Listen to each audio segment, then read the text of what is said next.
காலையிலேயே ஆத்தா வீட்டுக்கு போயிட்டு வந்ததுக்கப்புறம் அவருக்கு லஞ்ச் பாக்ஸில் பேக் பண்ணி கொடுத்துட்டு வீட்டு வேலையில் செய்ய ஆரம்பிச்சிட்டேன். எனக்கு வந்து ஈவினிங் ஆர்டர் இருக்குது, ஸோ மதியம் ரெடி பண்ணணும். மார்னிங்கே எல்லா வேலையும் பண்ணி வச்சிடலாம்னு சொல்லிட்டு லஞ்ச் பாக்ஸில் ரெடி பண்ணி கொடுத்த உடனேயும் வீட்டு வேலையெல்லாம் செய்ய ஆரம்பிச்சிட்டேன். இருக்கிறது 2 பேர் தான், ஆனால் இவ்வளோ பாத்திரம் வந்து கழுவருக்கு சேர்ந்துருச்சு. எப்பயும் வந்து கையோட கழுவி வச்சோம் அப்படின்னா அந்தளவுக்கு ஒர்க் லோடு வந்து பாத்திரம் கழுவுறதுல நம்மளுக்கு இருக்காது.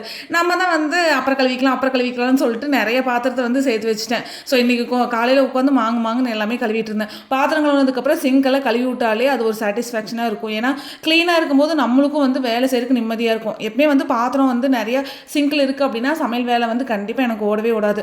அதெல்லாம் கழுவி முடிச்சதுக்கப்புறம் தான் சமையல் வேலையை வந்து நான் செய்ய ஸ்டார்ட் பண்ணுவேன். இன்றைக்கி வந்து சண்டே வேறு. ஸோ மார்னிங் ஆத்தா வீட்டுக்கு போயிட்டு வரும்போது மீனும் சிக்கனும் வந்து எடுத்துகிட்டு வந்துட்டோம். மீனில் வந்து நம்ம ஃப்ரை மாதிரி பண்ணிக்கலாம், சிக்கனில் குழம்பு வச்சுக்கலாம்னு சொல்லிட்டு அதுக்கு தான் எல்லாமே வந்து ரெடி பண்ணிட்டு ஃபிஷ் ஃப்ரைக்கு மசாலா எதுவுமே தனியாக வீட்டில் ரெடி பண்ணல. ஃபிஷ் வாங்குற இடத்துலையே மீன் வறுவல் மசாலான்னு சொல்லிட்டு ஒன்று இருக்கும், அதுதான் வாங்கிட்டு வந்து ஃபிஷ்ஷில் வந்து மேரினேட் பண்ணி வச்சுருந்தேன். கூடவே இஞ்சி பூண்டு பேஸ்ட்டு போட்டு நல்லா மேரினேட் பண்ணி ஃப்ரிட்ஜில் வந்து எடுத்து வச்சிட்டேன்.